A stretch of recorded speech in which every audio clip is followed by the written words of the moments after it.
Hi, this is Dr. Michael Barr, Senior Vice President for the Division of Medical Practice at the American College of Physicians. Welcome to ACP Practice Advisor. Improving your practice's ability to provide high-quality, safe, efficient, effective, and timely patient-centered care is now accessible, affordable, and adaptable to your practice. Whether you're ready to start down the path to be recognized or accredited as a patient-centered medical home, or just want to make incremental practice improvements, ACP Practice Advisor has all of the tools and resources you'll need. This is the home screen for ACP Practice Advisor. From here, you can access all of the different features and functions. Across the top, you'll see the Join Now button, modules, practice-to-practice videos, webinars, our master resource library, and under the About tab, you'll find out any information you'd like to learn about Practice Advisor, its funding sources, and background. Let's take a look at the modules. This is where you can access all of the main content of Practice Advisor. There are 4 categories viewed here. Building the foundation, which goes over the content and requirements for patient-centered medical home recognition programs. Improving clinical care, which will help your practice apply the medical home attributes to different clinical quality issues. Managing your practice, to help you address day-to-day business operations.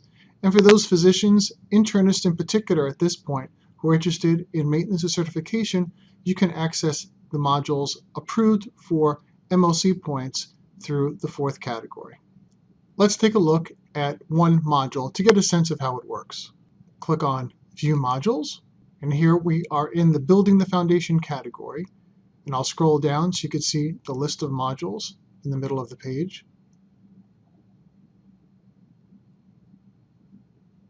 This is where you can learn a little bit about each module before diving in.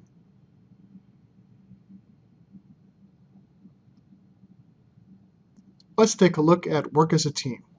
Every module is set up pretty much the same way. There is a landing page which describes the topic, why is it important, how will the tools help, and then under Explore this module, you'll see options to read the background, review a case study, or jump to the resource library. The Practice Biopsy is the assessment tool that we encourage every member of your team to use to assess whether your practice is truly, in this case, working as a team. Let's take a look at the background. Every background page gives the appropriate information written at a level for all members of your practice team to review and hopefully understand.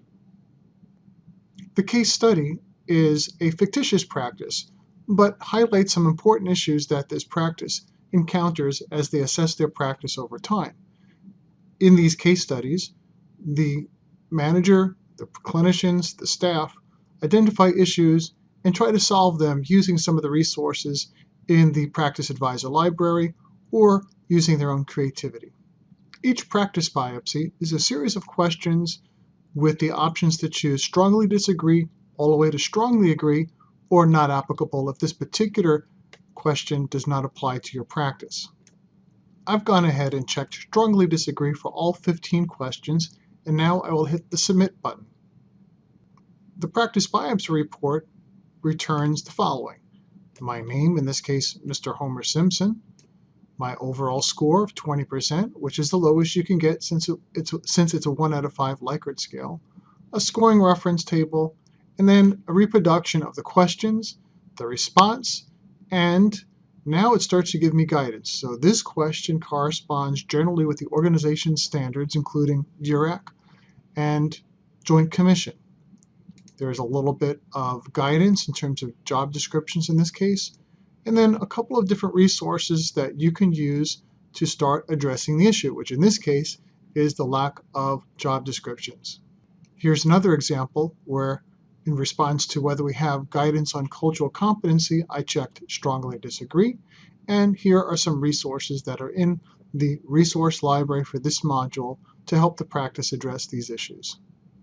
If any of the questions to which I responded strongly disagree, or neutral were must-pass elements in the NCQA patient-centered medical home recognition process, I would have been alerted to that fact by a table at the top highlighting critical deficiencies, so that I know that these are questions I need to pay attention to if I plan to go through the NCQA recognition process.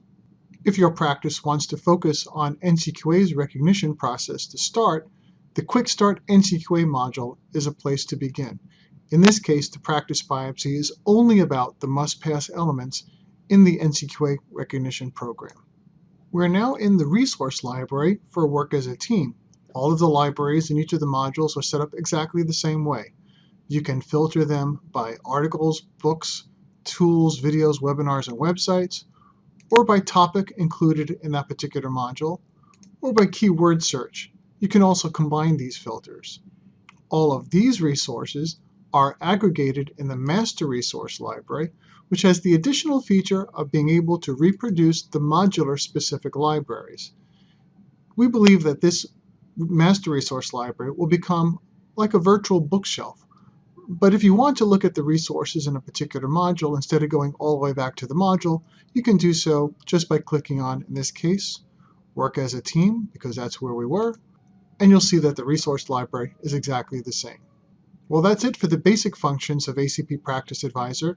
Other short videos will describe the other features, including My Account features, to look at different ways to access the information that's been collected by your practice, and the Maintenance of Certification modules, as well as other features and functions of ACP Practice Advisor.